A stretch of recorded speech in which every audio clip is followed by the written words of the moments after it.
Okay, so this course is data mining, and I'll give a very brief idea about what data mining can be. As you have heard in the previous lecture, the boundaries between the fields or subfields are very blurred now, so it doesn't really matter. You can also think of this as what you will do as a few topics in data mining or things like that. But anyway, so this picture that you see here, so this is from one of the classic Bengali films where this is supposed to be a diamond mine. Okay, so the workers are working in the diamond mine where there are a lot of basically they are trying to find out from rocks uh, only a few diamonds, right? So on the right side picture you see that there is a diamond found. So essentially the idea is regarding data mining.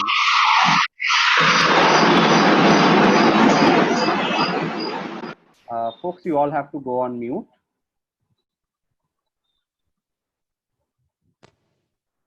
Please, all of you go on mute. I'm muting a few people who are not on mute. All right. So, so essentially the idea is we want to discover patterns, insights, or knowledge from very large data sets involving automated methods, essentially computers.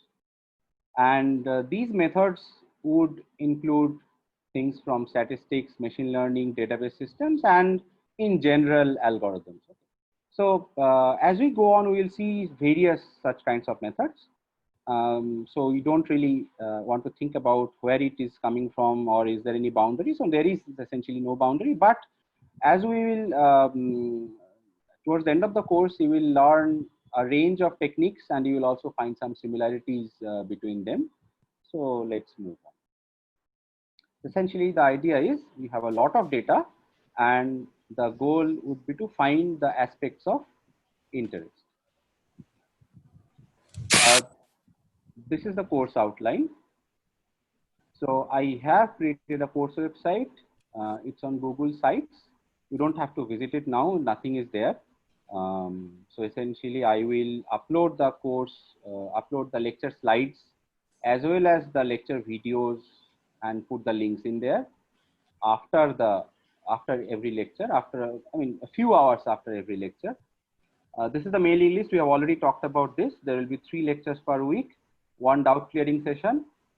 We discussed that none of you have classes from Thursday 4:40 to 5:30. So as of now, let us book that for the doubt clearing session.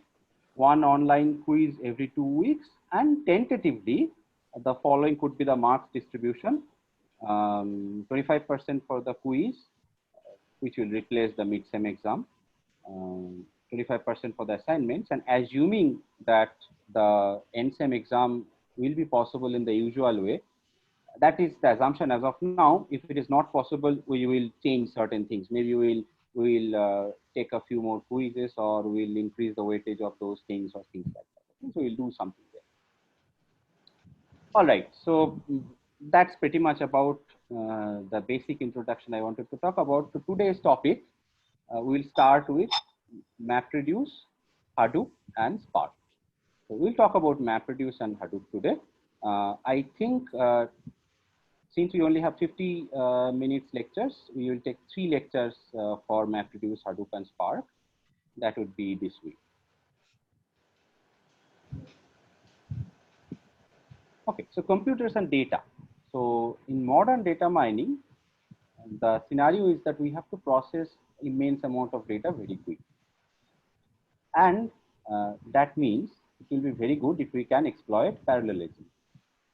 Now, parallelism in computing is not new, right? So there have been supercomputers since long time back. Folks, again, please go on mute.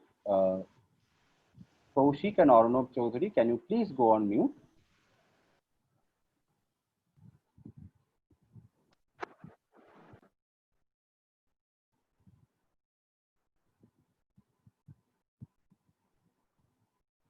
Okay, so there have been supercomputers since long ago, and the basic idea behind basic approach there was you have supercomputer with a lot of processing cores, and you send the data to that computer, and then and of course your program would then distribute the task into different cores.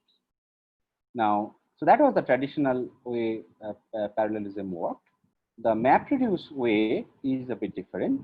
It is you actually have a lot of small or standard computers, and the data are distributed everywhere. So data distributed in those standard computers. We will use a word called commodity servers. We will explain that a little bit later. So these are standard computers, and the data are there in a distributed fashion. We will perform the tasks in each of those computers.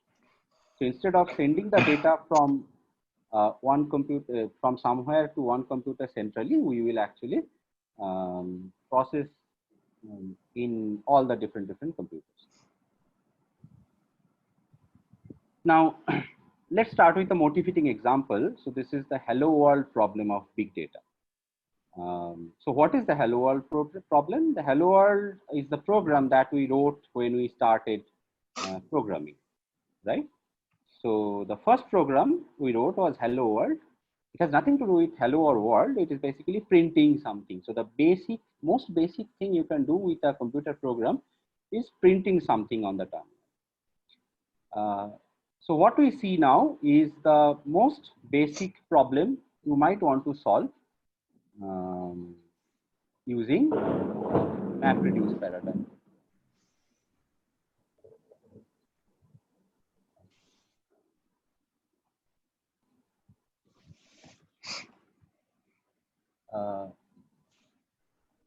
Excuse me, who is CSSC? Can you please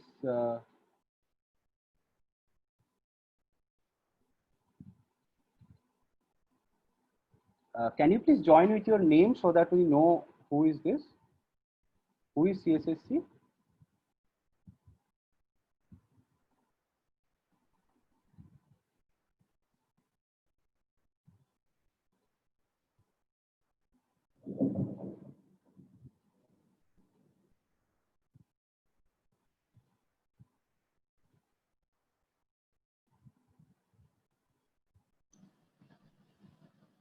Can you all hear me? Professor, you can mute the individual by yourself.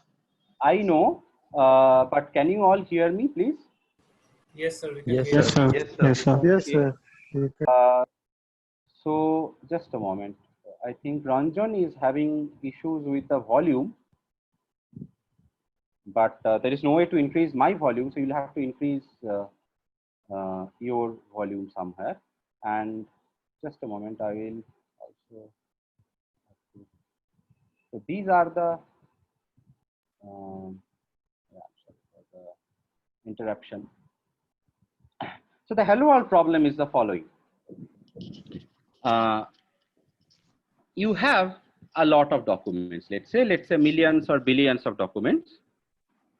And of course, they don't look like documents here. Let's say they are just, words. Okay. So for a toy example, they are just words.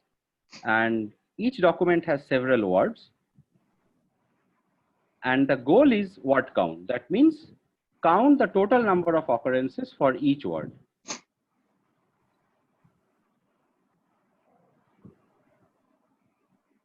And the output in this case should look like, you can see that whatever I have written, there are three times apple is occurring. So apple, 3, orange, 2, peach, 1, peach, 3, and so on, right? So basically, across all documents, we have to find out the number of occurrences. All right. So normally, let's just remind you of this problem. So this is the problem, right? So now if you are given, let's say 1,000 or 10,000 text files where you have words and you just have to count the number of times each word is occurring, then how would you do it? Normally, how do you do it? Don't think about MapReduce or don't think about parallelism or anything like that. If you have to write a program, how do you do it? Anybody has any idea? Sir, we can use a hash map or a dictionary kind of. Right. So something like that, right? So you read through documents and update counters in memory. Now that counter you can keep as a hash map or a dictionary or whatever. So document 1, we see apple, so we say apple 1. Document 1, same thing, we see orange, we write orange 1. Peach, we write peach 1, and so on. And then go on, and then much later we find apple again, and then we find out, oh, I have already a counter for apple, so I increase the counter to 2, right? So this is what we would do. But the problem with this is that with every word you are actually having to do a lookup. And for small data, this would be quite okay. This would be actually very fast as well. Although theoretically, each lookup you can, if you use a hash table, each lookup is constant time.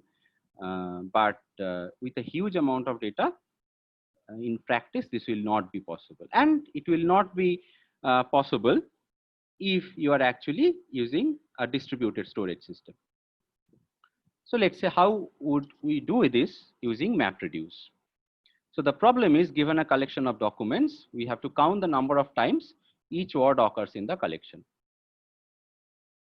So suppose we have distributed input like node 1, that means one computer has apple, orange, peach, etc., etc. Node 2 has these things and node 3 has these things, right? Let's say 3, okay? 3 nodes. So what we do, we'll write a map function. For every word W, we will output the key value pair W, 1. If you don't know what key value pairs are, you don't have to really bother about it. Just think of the first one as key, second one as is the value. Things will become clear later on, but I think you have done a database course, so you know what keys are. So the map in this case will then be, so for every word I output the word 1, right? So we have apple 1, orange 1, peach 1, and so on. So similarly for the second one we will have these, and for the third node also we will have these. Now the MapReduce system will do something for us, will do something for free. Now free does not mean instantly, it will take some time, but free means we will not have to write program or code for this. So once we have finished the map, or once we have written the map and the system has finished performing all the map processes, there will be a shuffle. The shuffle will group the key value pairs by key. So essentially apple 1, apple is the key. Here also apple is the key. Here also apple is the key. So we'll have, they will get together into one node. Similarly, fig 1 maybe will go here. Oranges will go here, right? Peach, plum will go here, and the peaches will go here, and maybe cherry will go here. Okay, so there will be basically a rearrangement of the key value pairs again into different nodes, right? The only point here is, ideally it should be done, or it should happen in a way so that one node may have different keys, but one key will only be in one node. Is this clear? Just stop me and ask question in case you have any confusion. Okay, so then reduce, again the reduce is something which the programmer will have to write. And now you can see that the job is very easy. This reduce will work on individual keys, and it is very easy to just count how many apple 1s are there. So apple 3, and fig 1, and orange 2, plum 1, and peach 3, cherry 2. Okay, so again these 3 nodes will have the output also in a distributed fashion, so the output will also be distributed. This is the hello world program for MapReduce. The simplest thing you might want to do using MapReduce is this. Is it clear to everyone how this works? Yes, sir. Okay, good. So just let's have a yes. Go on. So for the shuffle part, we don't have to write any programs as such. No. So the shuffle will happen. Shuffle will be done by the system. So the general paradigm is the following: that you have so many nodes, you have different input chunks, so the data is distributed. You will write map function. The map function will generate key value pairs. It will read data in that node and it will generate key value pairs in that node. All right. Then the shuffle will happen. Essentially, that is grouping the key value pairs by key. So the same key will go to the same node, and then the reduce. In this case, it's my mistake. I have written sum the values. It doesn't have to be sum the values. It is some function. Okay, so I'll correct this before uploading the slides. In this particular example, yes, it was summing the values. So the reduce will do something again, and it will create the output chunk. And typically, even the output chunks will remain in a distributed fashion. The user or the programmer, in this case, the user means the programmer, needs to write the map and the reduce functions. The shuffle happens, shuffle is done by the system itself. That does not mean, by the way, we'll come to this later, that the shuffle happens very fast or instantly or something. It is just that you don't have to write code for this. Okay, so this gives you the very basic idea about what MapReduce is. Now, before going into more details or more algorithms using MapReduce, let us have a brief look at the one possible file system and the MapReduce engine, which was famous for this. Okay. By the way, I need to make sure that I stick to the time. So just remind me 5 minutes. If some of you are looking at having a look at the watch, just remind me 5 minutes before 1:10. All right. So Hadoop. Hadoop is actually an Apache open source project, and it's an open source MapReduce framework. Hadoop has two main components. One is the Hadoop distributed file system. We will call it HDFS, and this is for storing the data. And another is the MapReduce engine. This is to process the data. Now, this has a master-slave architecture using commodity servers. By commodity servers, we mean that these are the standard desktop machines you can buy. What is the advantage of using commodity servers? So think of a desktop machine that you may have in your lab or at home or wherever. It will probably have 8 to 16 cores, 1 or 2 terabytes of disk space, and 16 GB of RAM and all those things. And if you exclude the monitor and keyboard from it, you can get it for maybe 40,000, 50,000 rupees. I'm just, telling you a ballpark figure. I don't really know, but let's say 50,000 rupees. Okay, at most. Now this gives you, let's say, at least 8 cores. So if you buy 100 of them, you have 800 cores, and you have, let's say, 800 terabytes, and you have 800 into 16 GB of RAM. If you want to buy one supercomputer or one server, single server with that much power, you will have to pay a lot more than these 100 machines, several times more than these 100 machines. You will have to keep a dedicated room to maintain that and so on. So it's a very expensive scenario altogether, right? So cost effectiveness wise also, just using commodity servers is a good choice. Also, the good thing about this is flexibility. 3 of the machines are gone. You can, from 100 machines, you can take out 3. Still you have a lot of power, right? So you can replace another. So you have, this is like plug and play kind of thing. It's very flexible. Of course, we'll come to the details, but the point of commodity servers is that, yeah, it makes, you can put up 5 desktops and actually get your computing power up by 5 times or something like that.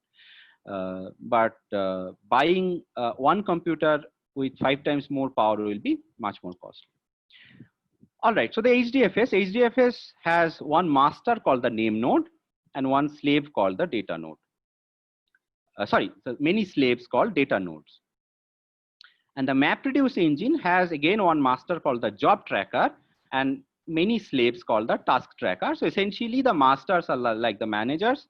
Okay. So this Roman guy who is, using the whip to make the others work, and the slaves are doing the work. So let's see how HDFS works. That means how the files will be stored in the distributed system. Of course, we'll only give a high level overview here. Our main goal is to see how we will use these rather than going into the details of how the architecture is inside. So suppose you have a very big file, okay? So you have a very big file and you have 4 data nodes in which this file needs to be stored.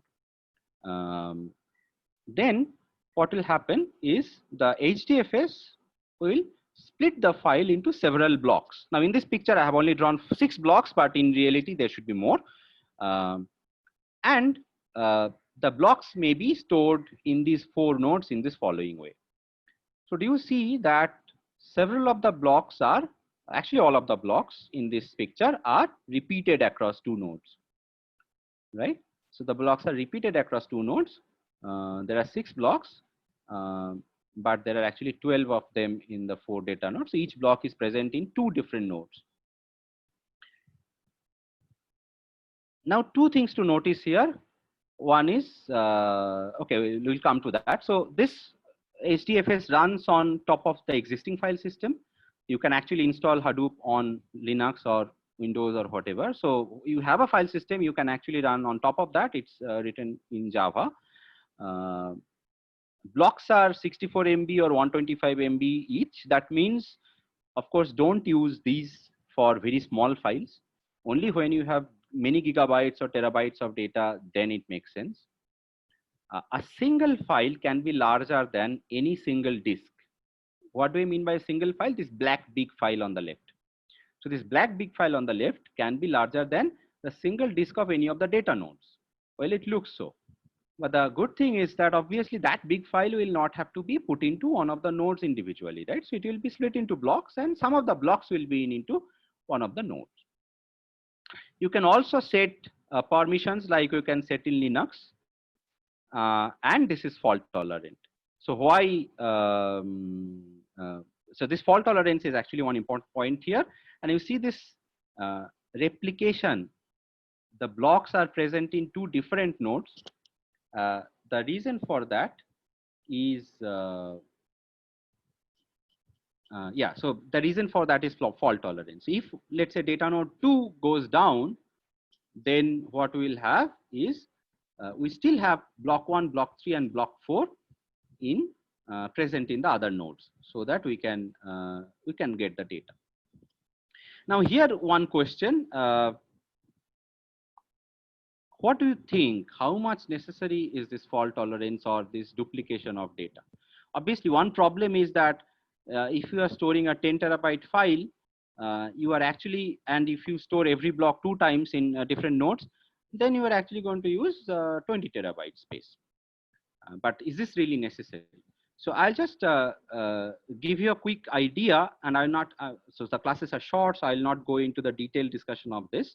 So if you think about the machines, every machine's lifetime may be 3 to 4 years. So 3 years is like 1000 days, a bit more than that. So you can think that every day one machine goes down, that probability is around 1 by 1000 or 1 by 1500. If you think there are 100 machines in the cluster or 50 machines in the cluster, and then calculate the probability that none of the machines will crash on a given day, right? So you can just calculate this using standard probability techniques, and you will see that every 1 week or so, if you have 50 to 100 machines in a cluster, every 1 week or so, the probability of at least one machine crashing is pretty high. It's much more than 50%. So something like this would come up. So essentially, especially in industry or where places where the data is very important. I mean, if you only have movies in your cluster, then it dies, one of the machine dies, you wouldn't bother. But when you have serious data stored, then the fault tolerance is very important. All right, so so the name node and data node. So name node, there will be only one per Hadoop cluster. It manages the file system namespace, the file system tree, and edit log. For each block I, it stores or it keeps track of which data nodes in which are the data nodes in which this block is saved. So given block I, which are the data nodes where I can find them, and for every data node, what are the blocks which are stored in that data node. So basically two-way index. There can be a secondary name node, which is a backup name node. So basically if the primary name node crashes, then the secondary name node can work as the backup, then the primary name node. So again, reminding you, the name node is the master of the file system. The data node, there are of course many per Hadoop cluster. It controls all the block operations, physically puts the blocks in the nodes, does the physical replication. So does the physical replication and all. So now let's yes. Sir, can you define what is a Hadoop cluster? Okay, so a Hadoop cluster essentially is a collection of machines which are connected over the network, high-speed network. So LAN is preferred, or a very high-speed Wi-Fi or whatever. So high-speed network, and then one of them will act as the master, and the others will act as the slaves for file system. All right. Similarly, for Hadoop MapReduce engine also the same thing. One of them will be the master and the others will be the slave. So it's essentially a collection of commodity servers or standard machines connected over high-speed network where Hadoop is configured and installed. Is it clear? Yes, sir. Okay. So let's look at how it looks, how the HDFS might look. So suppose you have these three files, file 1, file 2, file 3. The name node will have all these information. R equal to the replication factor. That means each block, how many times each of these blocks will be present across the data nodes, right? This is just an example. Now data nodes, maybe there are these data nodes and the block ID. So there are two indices, as I told you. One is given a data node, what are the block IDs stored in them? And another is given the block ID, which are the data nodes in which this block is stored. So the picture below shows you data node 1 has these blocks, data node 2 has these blocks, and so on. Okay, so this is essentially how the HDFS internally keeps track of things. Then the MapReduce engine. Obviously, we have seen one MapReduce program where what we saw was the data was distributed. We wrote a map function. Then in every node, the map task worked. And then some shuffle and sort. Basically, some people call it just a shuffle. Some people call it shuffle and sort. So shuffle worked. And then in every node again, we performed some reduce task. So typically you would write the map and reduce all the full program upfront, and you will submit from a job client, right? So in the terminal or something, you are going to submit that. So the first thing is the job client submits the job to job tracker. The job tracker is the head of the MapReduce system. So the program is copied to the file system. The job tracker then talks to the name node. Now, it is not necessary that the head of the file system is same as the head of the engine, right? But often it is the case that job tracker is same as the name node, but it's not necessary. So the job tracker talks to the name node to figure out, okay, where are the data, right? So how are the data distributed? It needs to know. So then after the name node gives the job tracker the details, the job tracker creates an execution plan. That means, of course, every block may be present in many nodes, right? So different nodes. So it will actually create a plan of which part of the map on which part of the data should run in which node and all that thing. Then the job tracker submits work to the task trackers. That means now it knows that, okay, machine 1, you have this part of the data, so run your map on this. run your map on that part of the data, machine 2 run this map program on that part of the data, and so on. So submits the work to the task trackers. The task trackers will keep reporting progress via some heartbeat. So essentially some network ping, just to say that I am alive. I'm still doing my job, or I have done my job, but I'm alive. Okay. Now, obviously, unlike our small example, each process may actually take hours. So it is important for the job tracker to know that the task tracker is alive. And then the job tracker will update status. Whenever one task tracker has finished one map or something like that, or reduce, it will update the status. So how is the fault tolerance handled? If the master fails, then the whole map reduce will fail. You have to restart the entire job on the backup master or whatever, right? So then the whole map reduce will fail. If a map worker node fails, that means a node where map processes were running, then the master will detect, because the ping will time out, and it will detect that, okay, that worker is gone. So what it will do is that all the map tasks for that particular node have to be restarted in other machines. Thankfully, the data must be also present in other machines, so the master will have to just adjust the execution plan. Now the point is, even if the map tasks were finished in that map worker and then it died, then also the same has to be done, because yes, you finished your job, but your output is with you. I don't have it. And you finished your job, your output is with you, and then you died. So I have to give it to somebody else to do it again. If a reduce worker fails, then it is simpler. That particular reduce status of the reduce will be set to idle, and the master will reschedule that on another reduce worker. So again, obviously, some shuffle of the data has to be done, so that all the data sent to that reduce worker has to be also sent to a new reduce worker. Okay, so this was a very basic idea about how the Hadoop system works, and we will actually not work with the Hadoop system. We will learn something slightly more advanced later this week, more advanced and more practical, although we will actually not directly work on a distributed system at this point of time.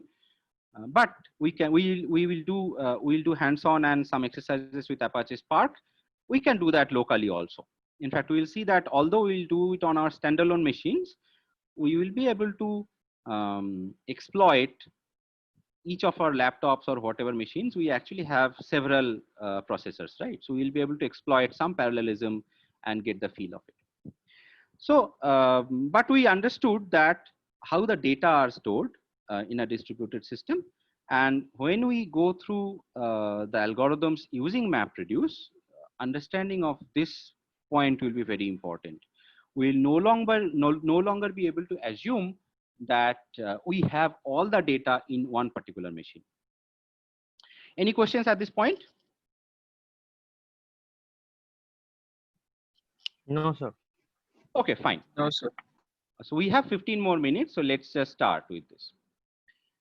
So we have seen the Hello World program, the word count problem. The second one will be a more interesting one. That's a matrix vector multiplication. So matrix vector multiplication, obviously all of you know. The task here is multiply a matrix M, Mij, the entries are Mij. Suppose there's an n cross n matrix for simplicity, square matrix, and a vector V.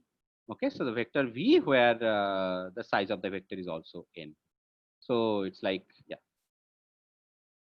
Now MV, the matrix times the vector, will be xi. So each, say MV will also be a vector, right? So MV will be a vector of the same size n, and each element will, the formula is sum over all j, Mij, Vj, right? So that's all for your matrix vector multiplication revision. Now, the point is, if n is very small, let's say 1000 or 10,000, okay, you don't need MapReduce, okay? So don't even think about those things. You can simply do it in NumPy or MATLAB or whatever. It will be all fine. All right. So it depends on your RAM. Even larger numbers may be fine. but the larger numbers can be very large, and whatever your machine might be, it is very much possible that it will not fit into your RAM. So when n is very large, first thing we need to think about is how are the entries stored in a distributed file system. So when we think about a matrix, in our mind, we think about, this double array kind of a thing, right?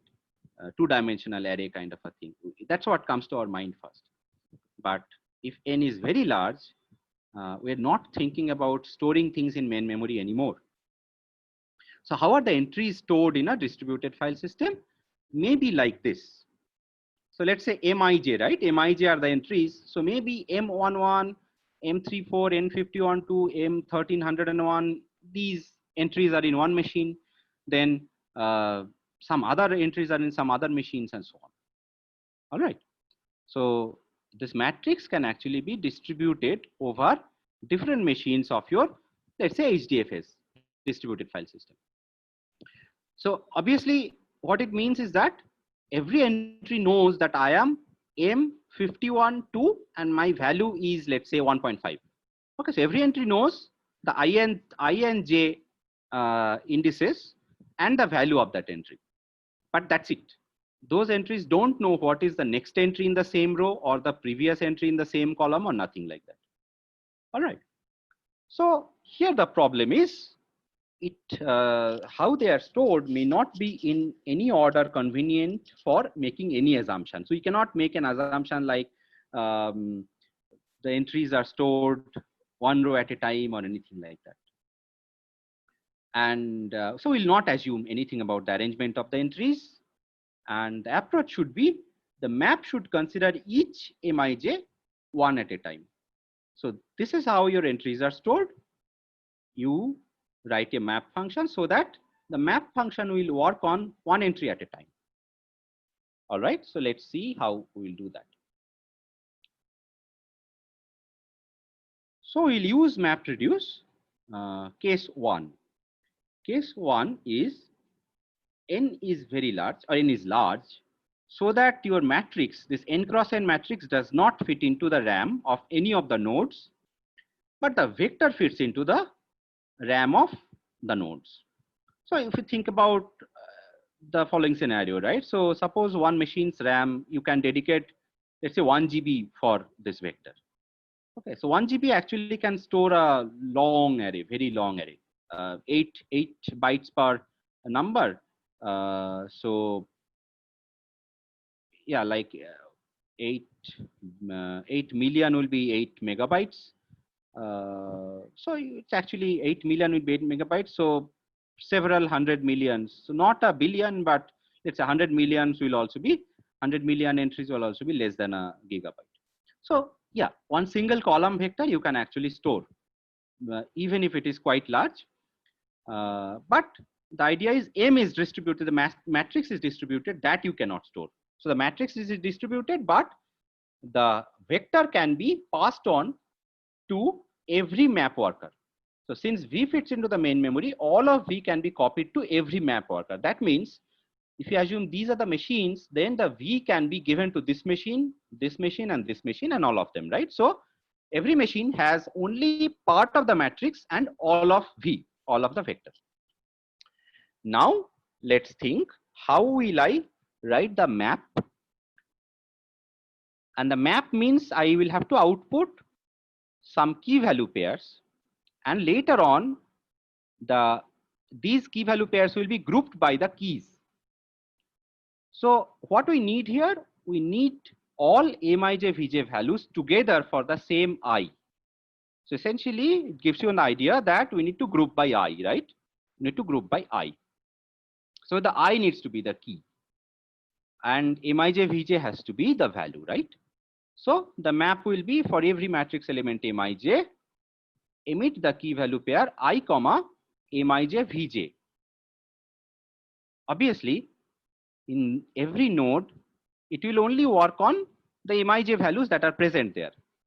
And because V could be copied to the whole of V could be copied to every node, whatever J is required, whatever Vj is required, I have access to that. it would not have been possible if whole of V was not copied to the node.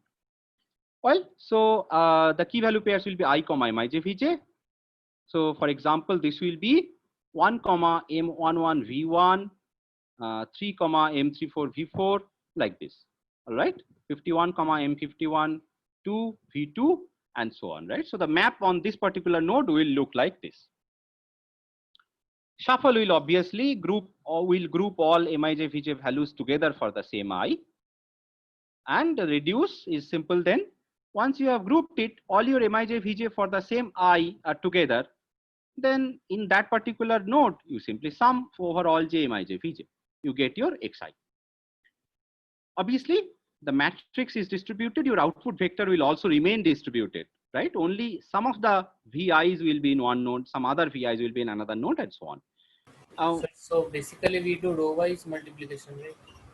Because we take the key as I, which are the row values. You take the key as I, but yes, ultimately you will have to do row-wise multiplication, but your row entries may not be in the same machine, right? So you'll have to get that. So the whole idea about, so for example, consider the first row, M11, right? Then M12 may not be in the same machine.